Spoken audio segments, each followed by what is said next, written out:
मित्रों, आज पूरा देश पुलवामा के शहीदों की स्मृति में उनको नमन करता है, उनकी शहीदी व्यर्थ नहीं होगी उसका संकल्प लेता है।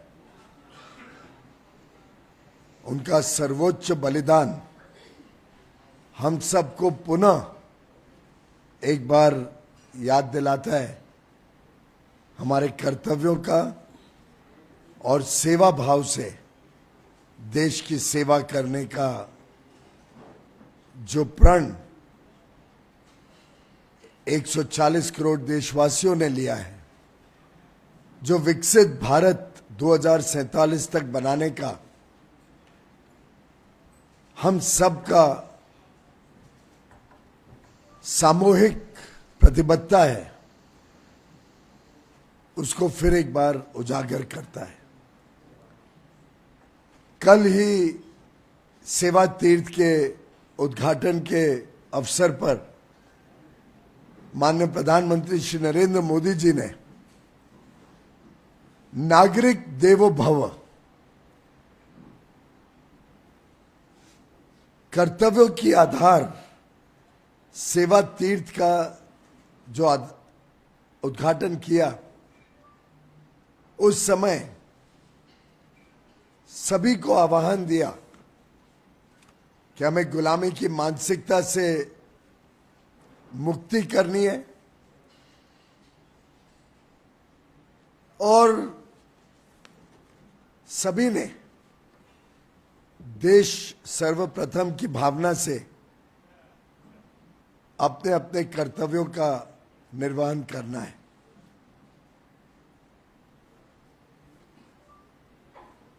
प्रधानमंत्री जी ने एक वाक्य कहा था, कर्तव्य समता है, कर्तव्य ममता है, कर्तव्य सार्वभौमिक है, कर्तव्य सर्वस्पर्शी है। और ये मैं इसलिए कह रहा हूं कि ठीक बजट को भी अगर आकलन करना है तो 3 ठोस कर्तव्य जो भारत को भविष्य के लिए तैयार करें, वह इस बजट 2026 का सोच दर्शाता है। माननीय निर्मला सीतारमन वित्त मंत्री जी ने जो बजट पेश किया, वो विकसित भारत को नए पंख देने के लिए जो मार्ग प्रशस्त किया है, उसको दर्शाता है। जो 3 प्रमुख विषय इस बजट में देखने को मिलते हैं, एक आर्थिक प्रगति, इकोनॉमिक ग्रोथ, इकोनॉमिक डेवलपमेंट, कैसे देश को मजबूत बनाना, आत्मनिर्भर बनाना। जो टियर 2, टियर 3 शहर हैं, मेट्रो शहर्स को छोड़ के जो छोटे शहर हैं, उन सब के इंफ्रास्ट्रक्चर को गति देना। आप पूर्णतः देखें तो 12,21,000 करोड़ रुपए मात्र आधारभूत सुविधाएं, इंफ्रास्ट्रक्चर डेवलपमेंट के लिए इस बजट में प्रावधान किया गया है। ये भारत को आत्मनिर्भर बनाएगा, ये भारत के लॉजिस्टिक्स कॉस्ट, सामान को आदान प्रदान करने के खर्चे को कम करेगा।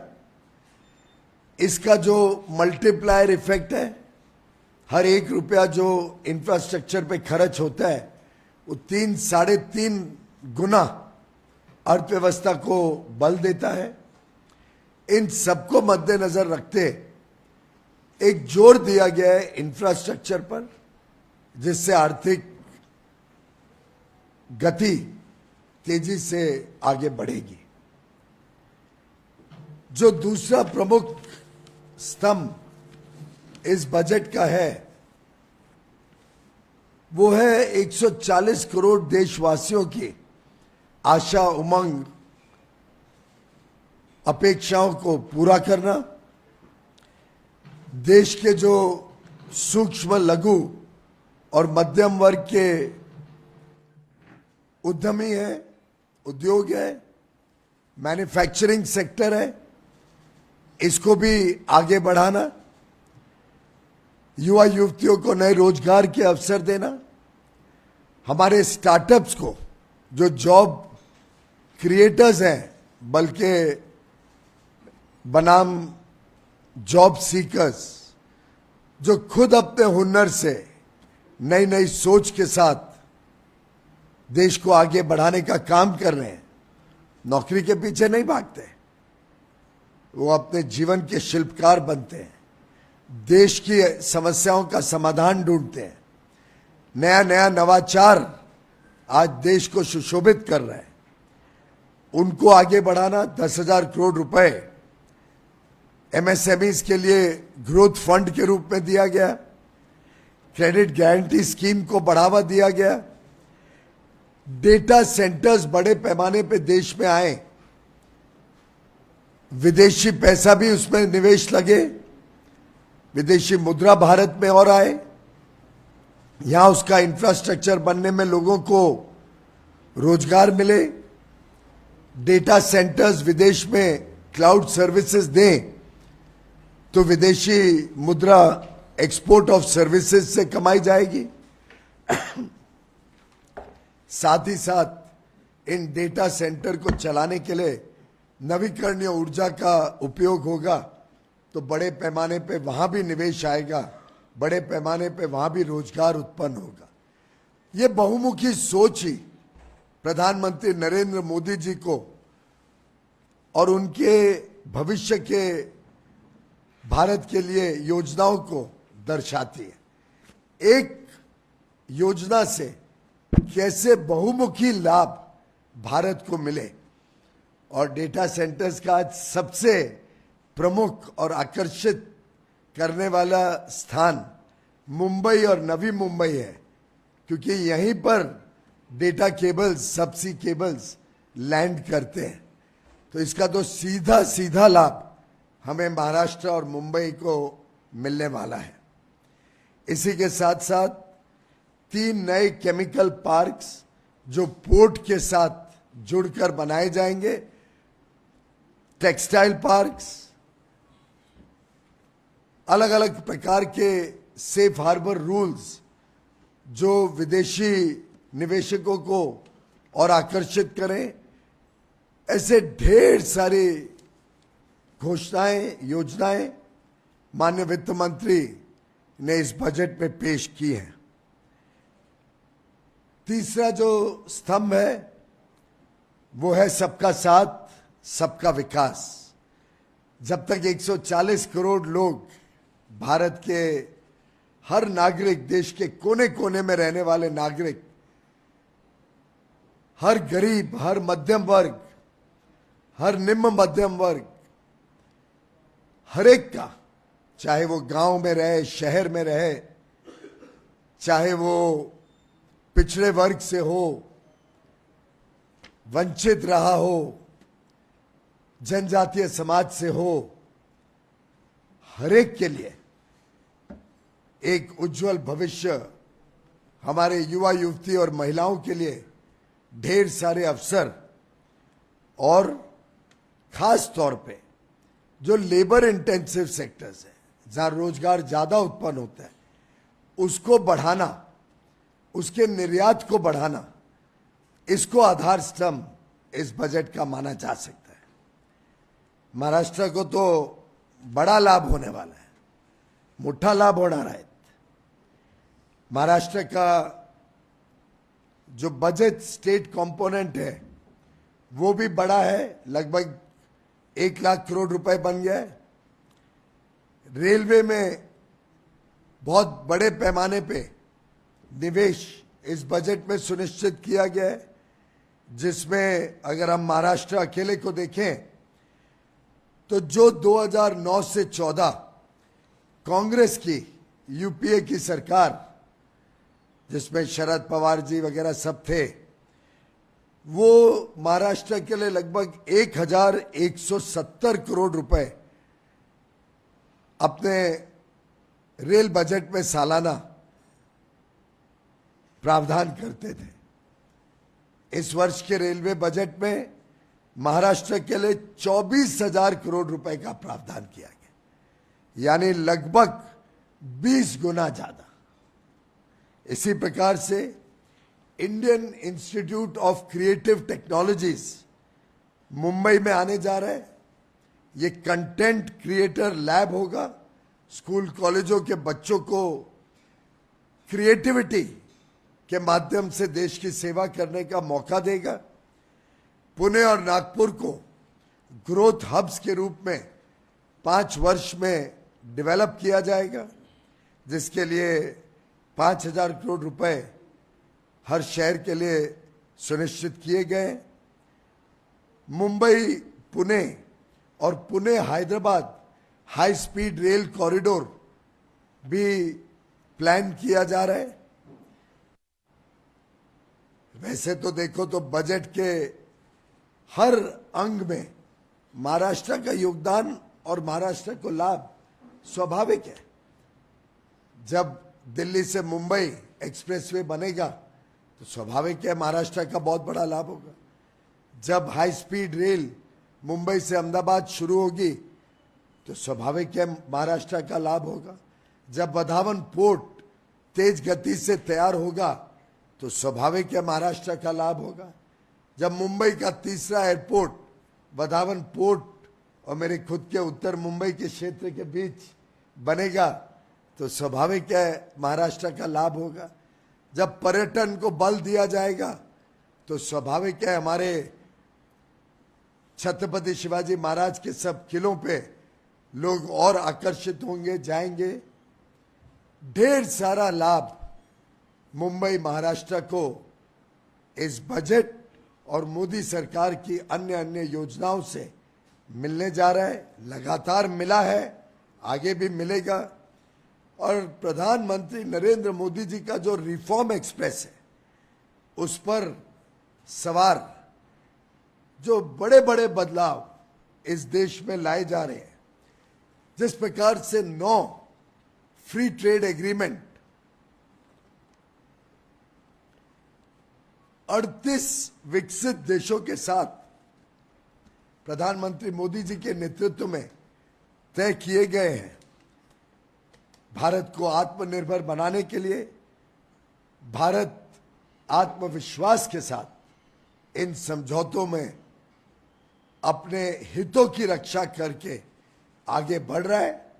बड़ी बड़ी मार्केट आज लगभग 70% अंतरराष्ट्रीय ट्रेड, ग्लोबल ट्रेड का 70% आज भारत के लिए खुला है, जिसमें हमें प्रेफरेंशियल एक्सेस यानी दूसरे देशों से कंपेयर करें तो हमें लाभ देने वाला ऐसा फ्री ट्रेड जोन्स के माध्यम से, फ्री ट्रेड एग्रीमेंट्स के माध्यम से सुनिश्चित किया गया है। और जब फ्री ट्रेड एग्रीमेंट किए तब जो भारत के सेंसिटिव सेक्टर्स हैं जहां पे हमें संवेदनशीलता है, जैसे डेयरी है, जैसे हमारे किसानों के अलग अलग उत्पाद है, जीएम फूड्स है, इन सब चीजों को बाहर रख के हमारे किसानों के हितों को भी सुरक्षित रखा है। हमारे लेबर इंटेंसिव सेक्टर्स जैसा कि टेक्सटाइल्स, फुटवेयर, चमड़ा का व्यापार, हैंडलूम, हैंडीक्राफ्ट, जूते, engineering industry, electronic component manufacturing, auto components, गाड़ियां, ढेर सारे ऐसे लेबर इंटेंसिव सेक्टर्स जो भारत को और आगे बढ़ाने में नई मार्केट खोल के हमारे निर्यात को बढ़ाएंगे, रोजगार को बढ़ाएंगे, निवेश को बढ़ाएंगे। ये प्रधानमंत्री नरेंद्र मोदी जी के नेतृत्व में भारत कि आगे आने वाले दिनों में अमृत काल में विकसित भारत 2047 तक सुनिश्चित करने का एक और अहम कदम 2026 के बजट को माना जा सकता है। कांग्रेस आज निराश है। भ्रम फैलाने के अलावा उनके पास कोई योजना नहीं है, कोई ठोस सुझाव नहीं है। यहां तक कि झूठ और फरेब के अलावा हमारी आलोचना करने के लिए भी उनके पास कोई मुद्दा नहीं है। मैं देख रहा हूं एक के बाद एक रोज झूठी बातें बोलकर हमारे अन्नदाताओं को भ्रमित करने की कोशिश करते हैं, लेकिन मुझे पूरा विश्वास है कि राहुल गांधी जैसे डिस्क्रेडिटेड नेता और उनका जो अलायंस है, जिसमें तृणमूल कांग्रेस पश्चिम बंगाल की, डीएमके तमिलनाडु की, समाजवादी पार्टी यूपी की, ये सब जो एक प्रकार से जनता ने ठुकराई हुई पार्टियां हैं, ये लाख कोशिश कर लें प्रधानमंत्री नरेंद्र मोदी जी को सेवा और कर्तव्य भाव से देश की सेवा, देश का उज्जवल भविष्य, 140 करोड़ लोगों के सपनों को साकार करने से और भारत को विकसित और समृद्ध भारत बनाने से कोई रोक नहीं सकता। बहुत बहुत धन्यवाद। सर, आपने कांग्रेस की बात की। थोड़ी देर पहले leader of opposition Rahul Gandhi ने एक और आरोप किया है वीडियो के द्वारा। उन्होंने बांग्लादेश और यूएस के एग्रीमेंट को साइड करते हुए कहा है कि इंडिया यहाँ पे कैच 22 सिचुएशन जैसे में फंस गया है, जहाँ पे वो ना सीधा कॉटन का डील कर सकते हैं और ना गारमेंट्स का डील यूएस के साथ कर सकते हैं। उस पर आपका मैं समझता हूं नासमझ लोग जब राजनीति में आ जाते हैं, जिनको अर्थव्यवस्था भी समझ नहीं आती है, तो इस प्रकार के झूठे आरोप लगाते हैं। ये बात बहुत गर्व के साथ मैं कह सकता हूं कि भारत के टेक्सटाइल उत्पाद और टेक्सटाइल निर्यात भारत की शान है। भारत आज भी लगभग 3,60,000 करोड़ का टेक्सटाइल क्षेत्र का निर्यात करता है, जो आगे चलकर बढ़ेगा और मेरा मानना है कि दुगने से ज्यादा होने की संभावना आने वाले दिनों में स्पष्ट दिखती है। हमने जो ये 9 FTAs किए हैं, फ्री ट्रेड एग्रीमेंट्स, इसमें अगर हम टेक्सटाइल की मार्केट देखें तो लगभग ½ ट्रिलियन यानी 45 लाख करोड़ रुपए तक टेक्सटाइल की मार्केट खोलने का काम हमारे ये 9 फ्री ट्रेड एग्रीमेंट्स विकसित देशों के साथ जो हमने किए हैं, ये हमारे को बड़ी मार्केट खोलने में लाभ देते हैं। अमेरिका अकेले लगभग 9 लाख करोड़ का टेक्सटाइल सामान खरीदता है। यूरोपियन यूनियन अकेले लगभग 22-23 लाख करोड़ का टेक्सटाइल का सामान खरीदते हैं। और ऐसी परिस्थिति में आप कल्पना करिए कितनी संभावनाएं टेक्सटाइल क्षेत्र के लिए खुल रही हैं। उन्होंने एक आरोप लगाया है कि बांग्लादेश में जीरो ड्यूटी टेक्सटाइल्स के लिए खोली गई है, अगर बशर्ते वो अमेरिका से यान या अमेरिका से कॉटन सामने खरीदे। तो स्वाभाविक है, भारत को भी वही सुविधा मिलने वाली है। भारत के निर्यातक भी अगर अमेरिका से कॉटन या यान खरीदते हैं तो भारत का भी टेक्सटाइल 0 ड्यूटी पर अमेरिका जा सकता है। और मुझे विश्वास है भारत के हमारे कामगार, हमारे भारत के उद्यमी अवश्य इसका बड़ा फायदा उठाएंगे और बड़ी मार्केट कैप्चर करेंगे, निर्यात बढ़ाएंगे, रोजगार बढ़ाएंगे। और ये कोई आज का प्रावधान नहीं है। निर्यात करके विदेश भेजना, जिसके लिए आयात जीरो ड्यूटी पे हो सके, कोई भी वस्तु आप अगर आयात करते हैं, उसको यहां प्रोसेस करते हैं और विदेश भेजते हैं, तो आज नहीं सदियों से जीरो ड्यूटी पे लाया जा सकता है, यहां प्रोसेस करके एक्सपोर्ट किया जा सकता है। आपकी जानकारी के लिए एसईजेड का कानून तो कांग्रेस सरकार ही लाई थी, आपको याद होगा। एसईजेड के कानून में भी यह स्पष्ट लिखा गया है कि आप शून्य ड्यूटी पे आयात कर सकते हैं, यहां प्रोसेस करके एक्सपोर्ट कर सकते हैं।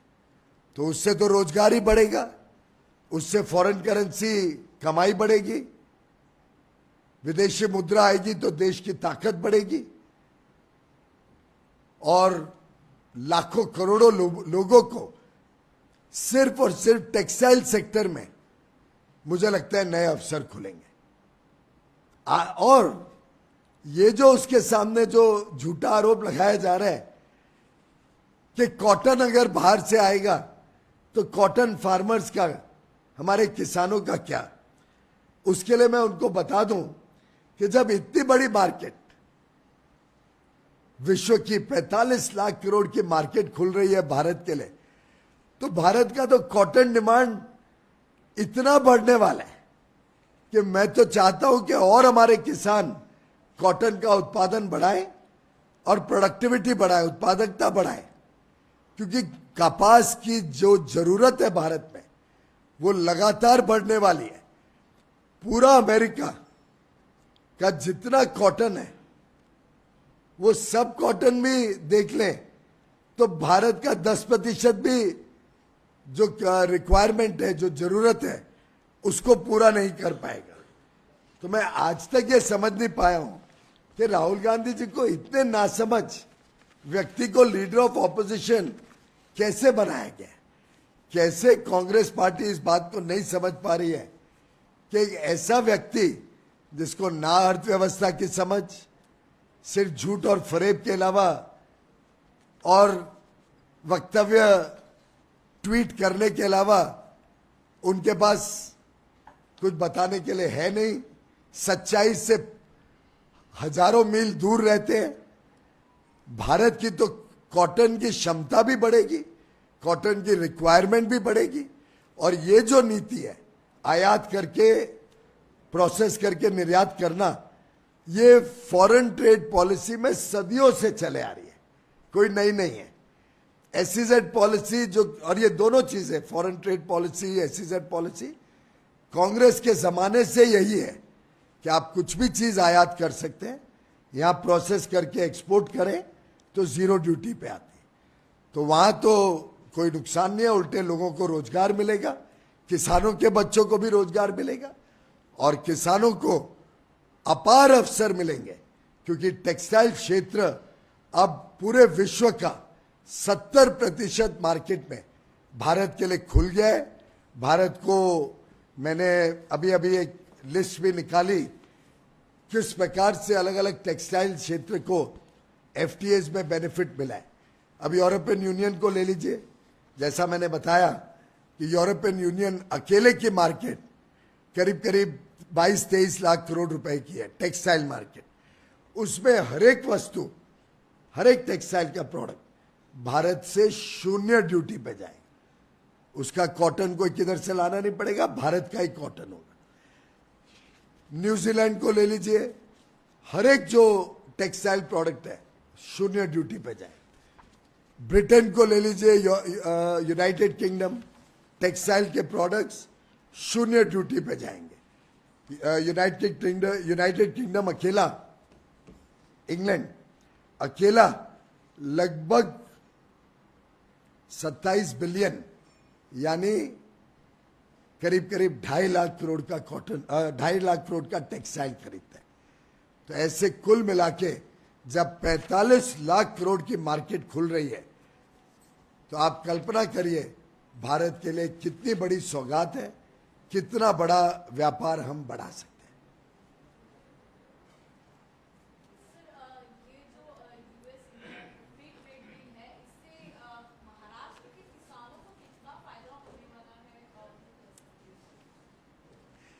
जैसा मैंने अभी बताया, महाराष्ट्र के किसानों के सभी हितों को पूरी तरीके से सुरक्षित रखा गया है। जो जो चीजें कोई भी फ्री ट्रेड एग्रीमेंट में हम खोलते हैं तो हम देखते हैं कि सामने वाले देश में क्या बनता है, और सामने वाले देश में जो बनता है अगर वो भारत में भी बनता है और हम आत्मनिर्भर हैं, पर्याप्त है, तो हम उसको आयात करने नहीं देते या आयात में कोई छूट नहीं देते। अगर उनको आयात कर रहे हैं तो हैवी ड्यूटीज हैं उस पर, और स्वाभाविक है कि फिर भारत में नहीं आ सकेगा। लेकिन कई ऐसी चीजें हैं जो भारत में हम आत्मनिर्भर नहीं है, जो हमें लानी पड़ती हैं। उन चीजों पे हम विशेषकर कुछ ना कुछ छूट देते हैं, कई बार कुछ कोटा देते हैं, भारत के किसानों को, महाराष्ट्र के किसानों को सुरक्षित रखते हुए। तो इसी कड़ी में आज जैसा मैंने बताया टेक्सटाइल मार्केट खुलेगी तो भारत के कपास, महाराष्ट्र के कपास किसानों को और डिमांड मिलेगा। और ये भी जोड़ दूं, अगर राहुल गांधी जी को कुछ भी डर भी है तो हमारी कॉटन कॉरपोरेशन ऑफ इंडिया तो 100% जो कॉटन है वो एमएसपी पे खरीदने के लिए खड़ी रहती है, तो वो भी एक रक्षा कवच किसानों के लिए अवेलेबल है। दूसरा, सोया मील, महाराष्ट्र में क्योंकि सोया मील की एक विषय है तो हमने सोया मील को कोई प्रकार की छूट नहीं दी है। तीसरा, जो फल सब्जियां, जो मसाले महाराष्ट्र में बड़े पैमाने पे बनते हैं वो महाराष्ट्र से अब दुनिया भर में और अमेरिका में एक्सपोर्ट हो पाएंगे, तो मसालों के ऊपर 0 ड्यूटी पे अमेरिका में भी जा पाएंगे। ऐसे ही महाराष्ट्र के फल सब्जियां के लिए विश्व में बहुत सारी मार्केट्स अब खुल जाएंगी। ओमान और यूएई, ये 2 बड़ी मार्केट्स में भी हमने एफटीएस के माध्यम से बहुत संभावनाएं खोली है। अब जो 6 देश है खाड़ी के, सऊदी अरेबिया, बहरीन, कतार और कुवैत, ये 4 और ओमान, यूएई, 6 देश का एक संयुक्त फ्री ट्रेड एग्रीमेंट की बातचीत भी शुरू कर दी है। और ये 6 देशों में ही महाराष्ट्र से देखें तो लाखों करोड़ रुपए का सामान महाराष्ट्र से निर्यात हो सकता है, विशेषकर क्योंकि उनकी खाद्य सुरक्षा के लिए वो भारत के ऊपर निर्भर है। तो मुझे लगता है कि आज किसानों के पास ढेर सारे अवसर हैं। हमारे युवा युवती अगर इसको फूड प्रोसेसिंग भी करें, जैसे आलू है, आलू को हम यहाँ पे प्रोसेस करके एक्सपोर्ट करते हैं तो कई गुना ज्यादा दाम मिलता है। जो वस्तु हमारे किसान बनाते हैं वो कच्चा माल भी जा सकता है, और प्रोसेस करके अगर प्रोसेस फूड जाता है तो बड़े पैमाने पे रोजगार भी महाराष्ट्र में निर्माण होगा। India signed trade agreement with 38 countries in the past 1 year. How different is the trade pact with the US compared to EU? Well, all the trade pacts are very good for India.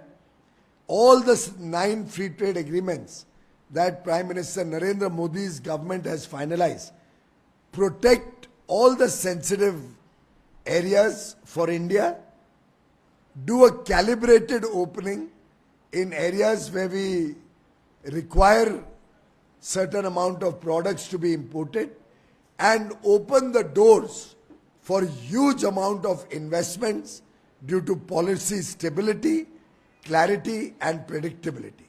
These will attract investments creating lakhs and crores of jobs for the people of India.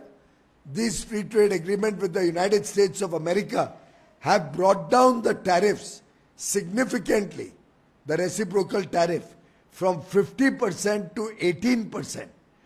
And along with that, roughly half our exports to the United States will be duty free. There will be no reciprocal tariff on that.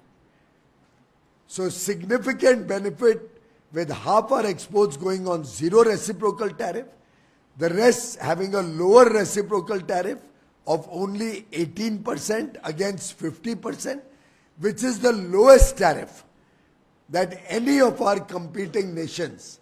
We are lower than China, which is at 34-35%.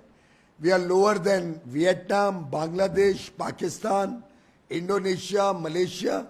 India has received the lowest tariff from America compared to all our other developing economy competitors. And therefore it opens up a huge $30 trillion market in America.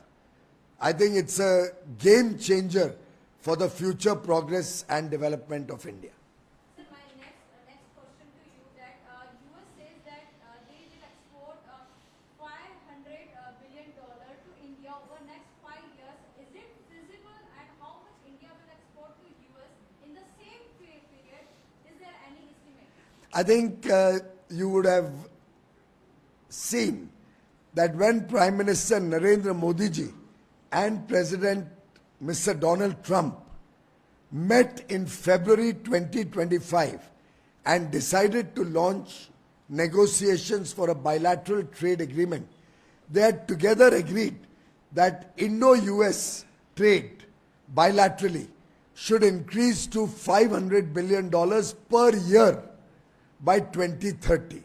That is, both import and export between the two nations should increase to $500 billion per year.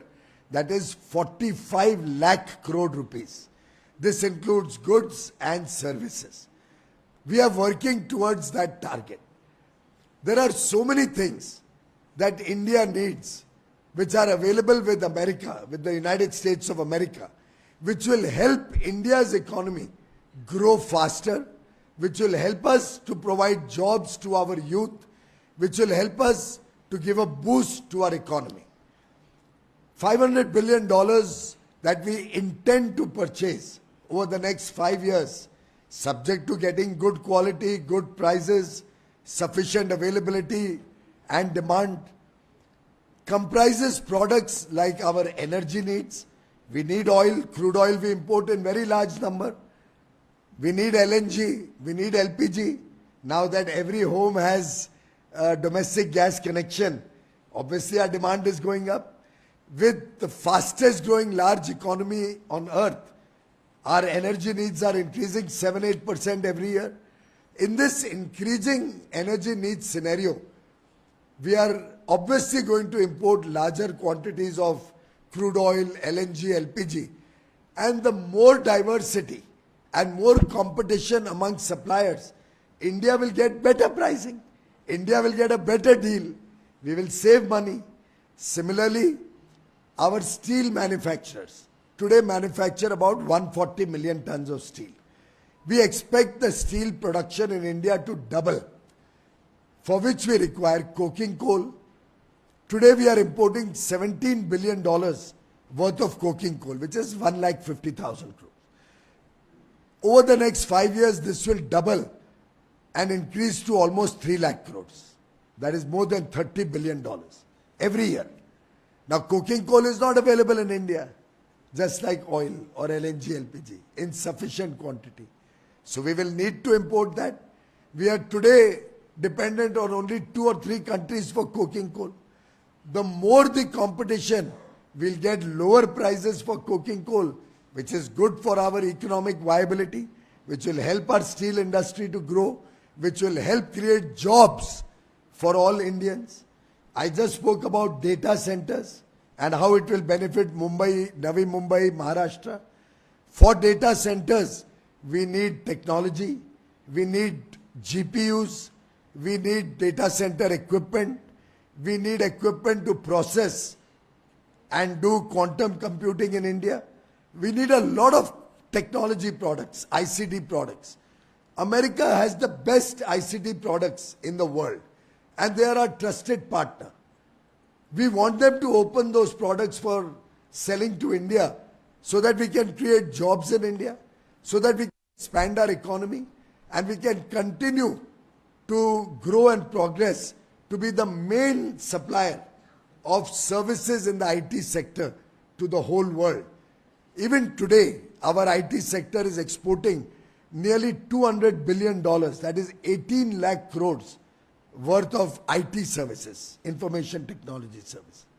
Once we get these equipment from US, we can grow that And the target that the IT industry has told me, and I had a meeting with them only 3 days back, is that they will increase IT exports to the world to 45 lakh crores per year.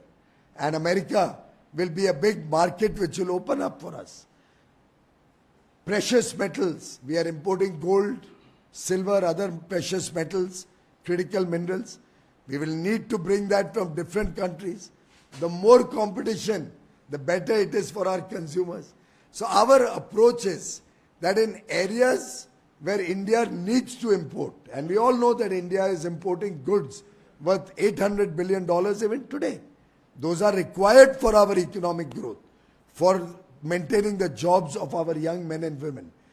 That import, if it has a wide number of countries from whom we can import, we'll be able to get competitive prices and help the consumers with better, lower prices, better quality, and ensure we will continue to be the fastest growing large economy for the next 20, 30 years.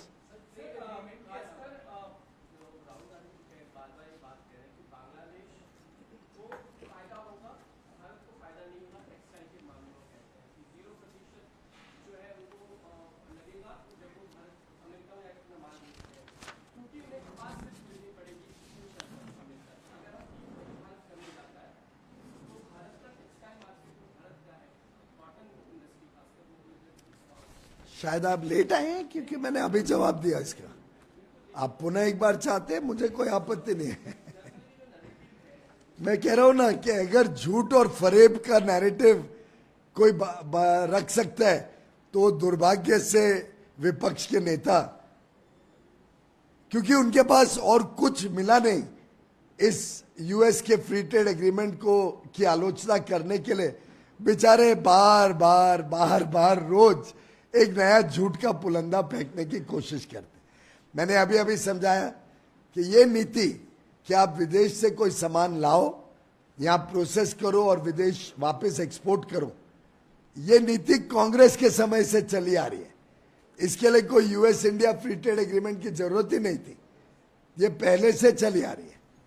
और भारत में भी वर्षों से cotton लोग ला रहे हैं, कपास textile industry ला रही है, खासतौर पे इजिप्ट से, खासतौर पे अमेरिका से एक्स्ट्रा लॉन्ग स्टेपल कॉटन जो भारत में पर्याप्त बनता नहीं है, वो लाके यहाँ हाई क्वालिटी टेक्सटाइल जिसमें रोजगार मिलता है युवा युवतियों को, ये एक्सपोर्ट हो ही रहा है और वो आगे भी होगा. और हमें भी बांग्लादेश की तरह शून्य इंपोर्ट ड्यूटी अमेरिका में उस पर लाभ मिलेगा. तो टेक्सटाइल को भी लाभ हो गया. रही बात कॉटन के किसानों की, अभी अभी समझाया कि हमारे विश्व में आज इतनी बड़ी मार्केट 45 लाख करोड़ की मार्केट खुली, यानी आज जो हम एक्सपोर्ट करते हैं उससे 10 गुना से भी ज्यादा मार्केट इन अलग अलग फ्री ट्रेड एग्रीमेंट से खुली है, पहले के और अभी के 9 फ्री ट्रेड एग्रीमेंट. अब भारत की टेक्सटाइल इंडस्ट्री तो पंख से उड़ेगी. इतना डिमांड कपास का बढ़ेगा कि हमारे कपास किसानों को तो बहुत पर्याप्त बड़े बड़े अवसर मिलेंगे. और आखिरी बात जो मैंने आपको कही, मैं आपको डिटेल्स के साथ बता सकता हूं. पूरे यूनाइटेड स्टेट्स ऑफ अमेरिका, पूरे यूएसए का जो प्रोडक्शन है कॉटन का, वो मात्र $14 बिलियन का है. अगर उस प्रोडक्शन को अगर मैं मिलियन बेल्स में दूं तो 480 पाउंड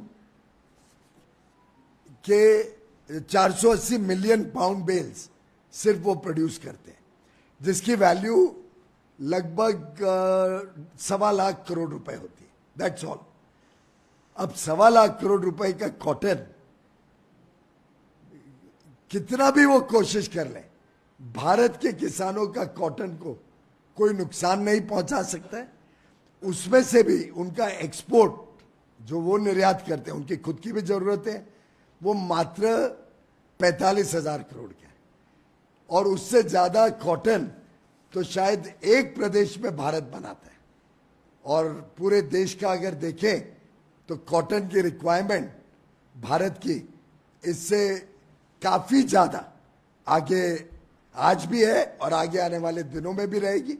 ये जो आएगा और एक्सपोर्ट होगा in addition to the current demand है, ये कोई करंट डिमांड को रिप्लेस नहीं करता।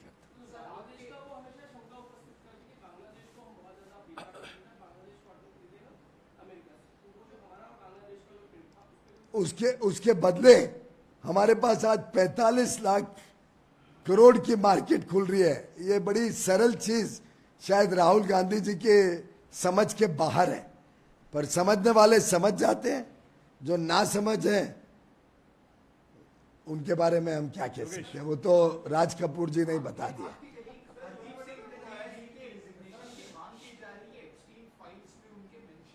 मुझे लगता है उन्होंने उसके बारे में अपना वक्तव्य दे दिया। सॉरी, हाँ जी, हाँ जी।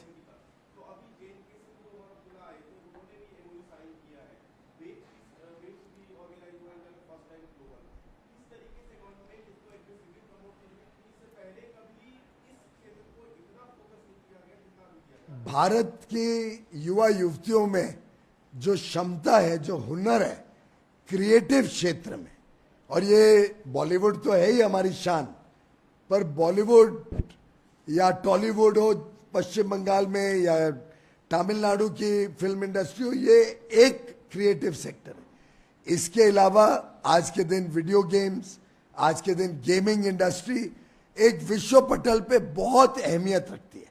ये बहुत इसकी अपार संभावनाएं खुल रही हैं और हमारे युवा युवती इसमें बड़ी हुनर रखते हैं। मैंने स्वयं जो कौशल विकास केंद्र उत्तर मुंबई में बनाया है कांदिवली में, उसमें हमने क्रिएटिव ट्रेनिंग, क्रिएटिव सामान बनाने के लिए क्रिएटिव टेक्नोलॉजी की ट्रेनिंग का भी कोर्स रखा है। वीडियो गेम्स बनाना, अलग अलग प्रकार से क्रिएटिव चीज़ों में लोगों को स्किल डेवलप करना। मैं कहता हूँ इतना बढ़िया काम कर रहे हैं वो छोटी छोटी बच्चे, बालक और बेटियां, इतना बढ़िया ट्रेनिंग के बाद काम करती हैं क्रिएटिव, तुरंत नौकरी मिल जाती है। तो मेरा मानना है कि भारत में जो हमारी ऑडियो विजुअल सर्विसेज और क्रिएटिव इंडस्ट्री है, इसमें बहुत बड़ी संभावना है। और एक क्या, हम 10 क्रिएटिव इंस्टीट्यूट बनाएं, ये देश को आगे बढ़ाएगी। मुंबई के creative institute technology, institute of creative technology का घोषणा कर दी गई है। वो उत्तर क्षेत्र में ही बनेगी, मुझे लगता है फिल्म सिटी के पास बनने जा रही है। आगे चल के देश में और ऐसे क्रिएटिव इंस्टीट्यूट्स बने और अलग अलग प्रदेश आगे आए, उसका मैं स्वागत करता हूँ। Sir, my last question to you on FTA. The India European Union, mother of all deals, covers 25% of global GDP. Is the ministry ready to subsidize global certification so India's MNCs can actually meet European Union standards? Thank you, madam. As a part of the Export Promotion Mission, EPM, that was finalized last year, we have already announced that all our micro and small units, सूक्ष्म और लघु उद्योग के लिए जो भी खर्चा होगा रजिस्ट्रेशन करने में, सिर्फ यूरोपियन यूनियन नहीं, विश्व भर में, उस खर्चे में हम सब्सिडी भी देंगे, सहूलियत भी देंगे, हैंड होल्डिंग भी करेंगे, वी विल सपोर्ट देम। और एक प्रकार से पूरे विश्व में हमारे एमएसएमईज पहुंचे, नए प्रोडक्ट्स के साथ नए मार्केट्स को कैप्चर करें, हमारे नए एक्सपोर्टर्स बने, नए निर्यातक बने, हमारे युवा युवतियों को हम और एनकरेज करें। इसके लिए ढेर सारे इस एक्सपोर्ट प्रमोशन मिशन में प्रावधान रखे गए। हम उनकी डेलीगेशन लेके जाना चाहते हैं विश्व भर में, उसको सहयोग देंगे। हम उनका कनेक्शन विदेश में जो कंपनियां उनके कस्टमर बन सकती हैं, उसके साथ मिशन के द्वारा उनका कनेक्शन कराएंगे। अब हम देश भर में ट्रेनिंग प्रोग्राम्स लेके जाने वाले हैं, हमारे एमएसएमईज को, हमारे स्टार्टअप्स को, हमारे युवा युवतियों को कैसे प्रोत्साहित करें कि वो निर्यात को भी प्राथमिकता दें, क्योंकि ये भारत की अर्थव्यवस्था को तेजी से बढ़ने में बल देता है। बहुत आधा बजेटचे प्रेस कॉन्फरन्स आहे, राष्ट्रीय प्रश्न पुन्हा नंतर ले थैंक यू वेरी मच, बहुत बहुत धन्यवाद, शुभकामनाएं और आप सबको बहुत बहुत भविष्य में तरक्की हो, ऐसा मेरी प्रार्थना है।